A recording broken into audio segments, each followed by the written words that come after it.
will be joining us in the room, and one will be joining us online and testifying remotely.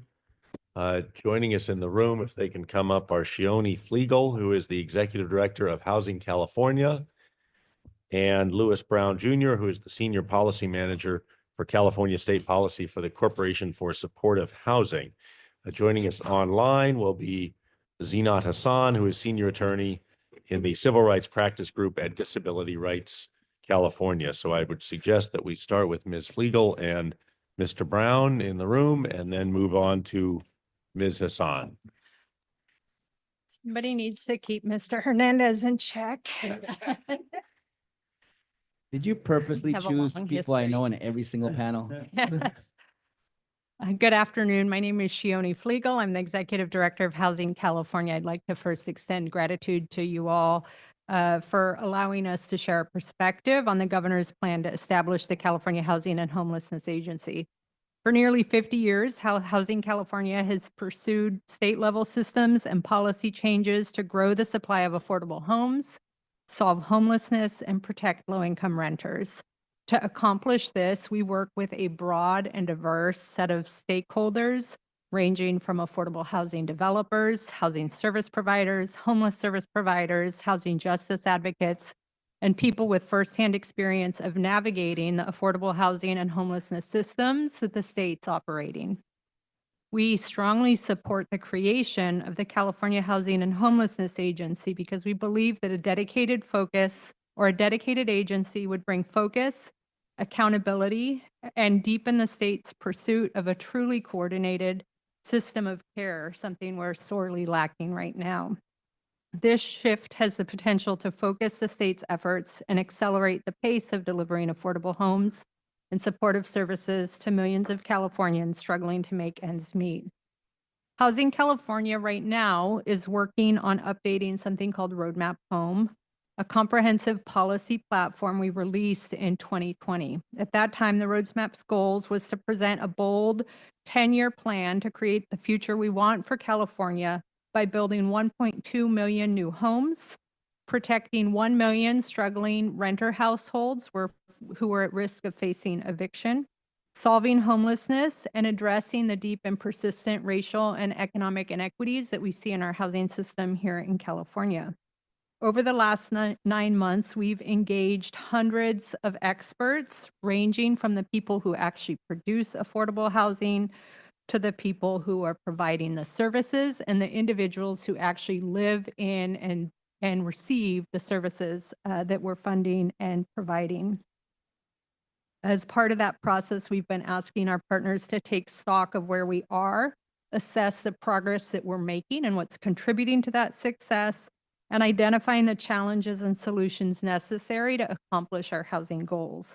What has surfaced over and over from our partners working in all aspects of the housing ecosystem is a clear need for increased state capacity and leadership along the full continuum of governance functions, starting with affordable housing finance, something the last panel spoke to. Many of their comments are deeply resonant with what came up in our conversations with the field, all the way to the way housing is regulated and how services are delivered.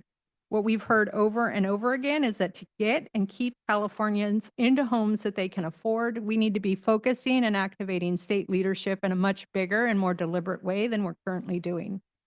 Over the last several years, we've seen service providers, local governments, and housing providers step up their game. The state has made a series of significant investments in housing, has ramped up enforcement in several key areas, and has passed a host of policies that force local governments to allow more and faster housing development. This has translated into significant progress, both in the amount of homes we are producing and the number of people we're moving through our coordinated service systems.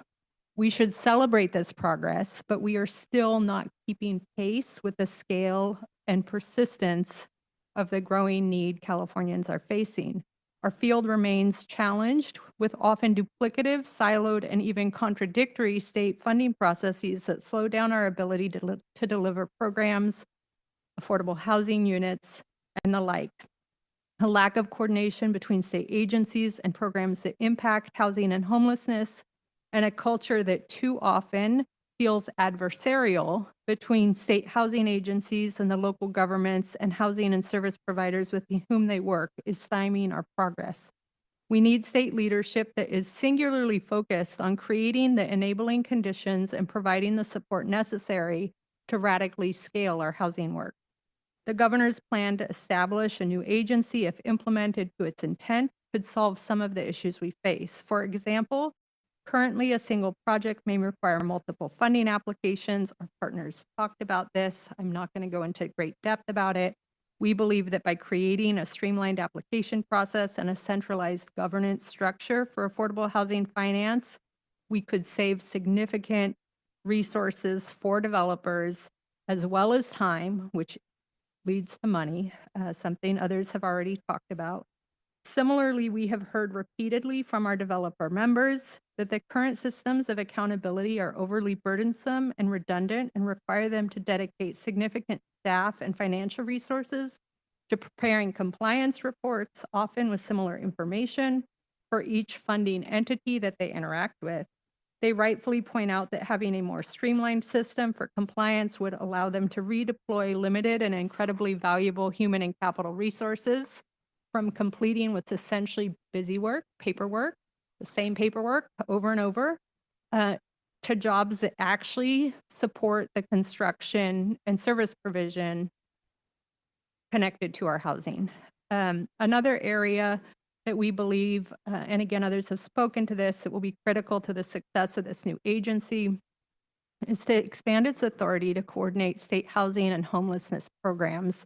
The proposal recognizes this and reinforces the critical role of the California Interagency Council on Homelessness to further coordinate these services across the state.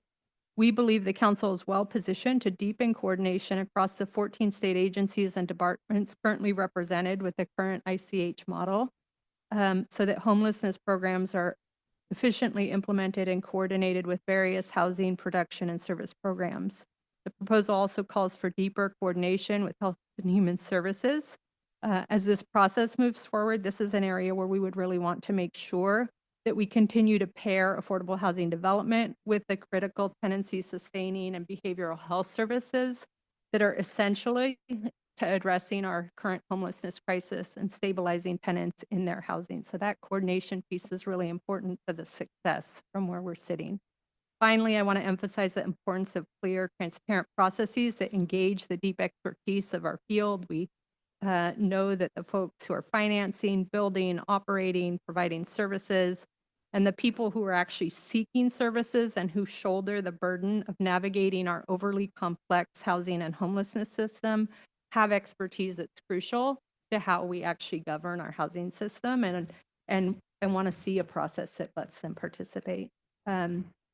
Through the establishment of this new agency, we can see a path to model transparent participatory state leadership grounded in real world experience, and we're eager to work with the administration to actually bring this to fruition. Commissioner Hernandez. Yeah, that could be you. Ms. Flegal, good seeing you. Roadmap is amazing. I think it's a 2030 vision, or I can't remember, all encompassing, but central to that is you have metrics, you have measurements. So I know we've been talking about this is an amazing narrative in terms of where we want to go in terms of the reorg, but can you provide some recommendations on metrics in terms of benchmarks for making sure that we are successful? Some of the things the prior panel spoke to, I think really are important to us too. So how quickly we're moving applications through the process, how much we are saving for developers as they're going through the construction process. I would say there's a whole side to think about on the compliance side where we've actually streamlined and minimized duplicative work for applicants. And then I think there are a couple that are a little harder to get into, but I think there's some real culture change that needs to shift. Our members want to be in partnership with the state to solve this problem, and often feel like the current culture is simply of compliance.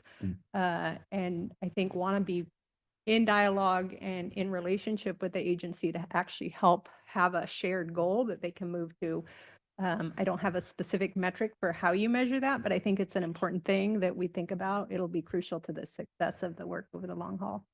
Great. And then probably not now, but if you can also expand on the health and human service component. I think that the earlier panel also said they're going to expand on it. And it's something that we look at. But one question that's what I'll ask you. In your roadmap, is you have the whole spectrum. You have from shelters to home ownership. We haven't really been talking about home ownership, but how do we make sure that this reorg also pays attention to the Cal Home programs, other programs, and that home ownership is something that is also seen as a outcome that we want? I mean, I think there's a full spectrum, and a new agency provides us an opportunity to think about the many ways housing touches people's lives. So we have members who bring up home ownership, that they want to see a more robust focus on how we actually promote homeownership with families that we think of as not having a path to homeownership, but who they work with and can actually, with support, create some pathways. We also hear from our tenant advocate partners that the state really doesn't currently have a function to think about how the rental market is working, who it's working for, where it's not working, how the state intervenes to actually solve the problems. We're not quite, but almost the majority renter state at this point. And renters have largely been outside of the scope of the state's housing focus beyond setting a statewide rent cap. So those partners who are kind of sitting in our big tent see some opportunity here to grow some state focus around renter needs and how we support low-income renters in California. Yeah, Commissioner Aaroner. I want to follow up on that because there are different kinds of arrangements for housing, right? There are, well, I'm trying to think what we did. Oh, shoot, it's the one where low-income people can come in, they can buy, but when a limited equity co-op, that's one of them. Right? So are there different models that you are looking at as well? Because it can't just be, I'm a homeowner, Right. I'm low-income homeowner, right? And or I'm a renter. There must be many things in between. And is as a continuum, right? Is the current agency actually acknowledging those and also figuring out ways to fund those? Because some of them actually could be much more viable for low-income families. I think the current agency is doing some work there. You may be familiar with a bill that was passed 2 years ago now, maybe SB 555, which really charged the agency with looking at how we grow our supply of social housing, which is a more, there are lots of definitions for Co-housing it, also. but it includes co-housing, it includes co-ops, it includes public housing, it includes nonprofit affordable housing.